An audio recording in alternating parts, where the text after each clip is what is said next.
Stage 1. Birth. Your story begins.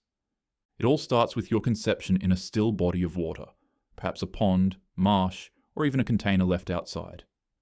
As a female mosquito, your mother has spent the last few days searching for a perfect spot to lay her eggs. Guided by instinct and the scent of water, your mother must locate a stagnant reservoir, which can be a challenge if her surroundings are too dry, too polluted, or even worse, are surrounded with too many predators. Take, for instance, her own species, elephant mosquitoes.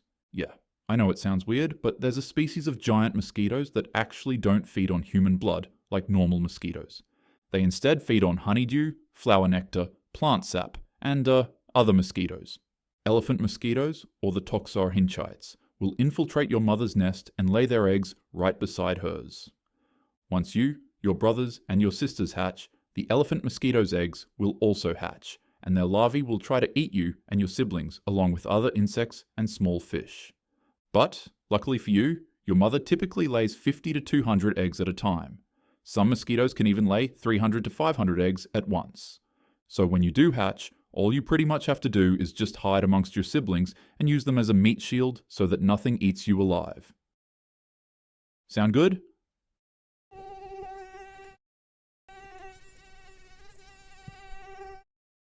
Good.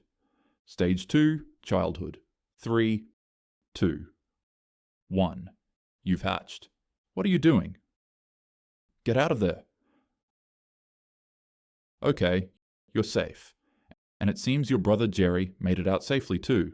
Congratulations. Both of you are now officially larvae, also known as wrigglers. Your new home is the water's surface, where you'll spend the next week to 2 weeks. You are slender and elongated, and the primary way you move is by swimming, or, well, by wriggling. I guess that's why baby mosquitoes are called wrigglers. Now that you're officially alive as a child in the world of mosquitoes, you've successfully taken one step closer to becoming the most hated creature in the world. And now, you face your first real challenge as a baby mosquito. Food. As a larva, your diet consists of microorganisms, algae, and organic matter found in the water.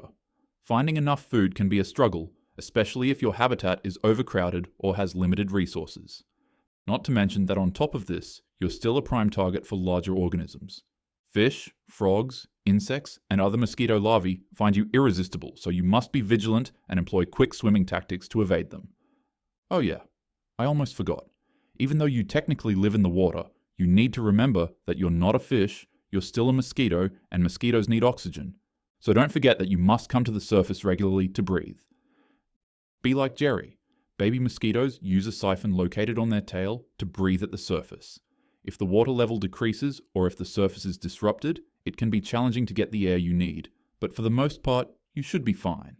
You spend approximately 2 weeks wriggling around, evading predators, and most importantly, eating. Like a lot. You and Jerry both eat and keep on eating until something magical happens. Stage 3. Teenhood. You're a teenager. After growing and molting several times whilst developing a little bit of acne on your face, you transition into the pupal stage, also known as a tumbler. This is a resting phase where you are no longer feeding but are highly active when disturbed. Your body is undergoing a remarkable transformation. As a teenage mosquito, you've sort of grown a lot more lazy. You're less mobile and pretty much just rely on the water's current to keep you in a safe position. Your room isn't a mess, you don't like to talk to people, and you just sort of live in your own world with that weird cocoon thing you've formed around yourself. Don't even get me started on Jerry and his laziness. Even though both of you have developed into lazy teenagers, you must remain vigilant. Water is how you mainly move around, so if the water becomes polluted or too turbulent, it can affect your ability to survive. And of course, even though pupae are less vulnerable than larvae, they can still fall prey to predators. This means that larger aquatic insects and fish can easily eat you if you are caught unaware. The pupal stage can last from a couple of days to a few weeks, depending on the species and environmental conditions. And for you and Jerry, your teenage years only lasted for about, give or say a week? So, you know what that means. Stage 4, adulthood.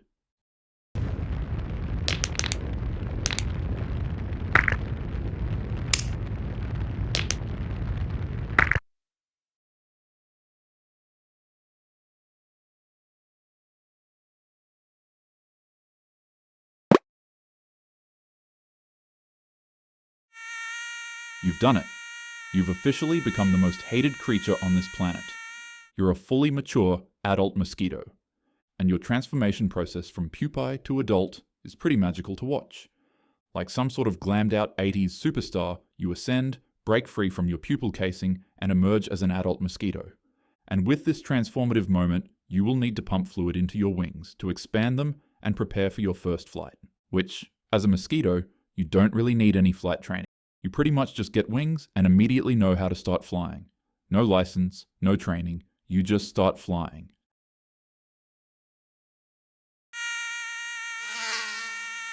And now for the part you've dreaded the most.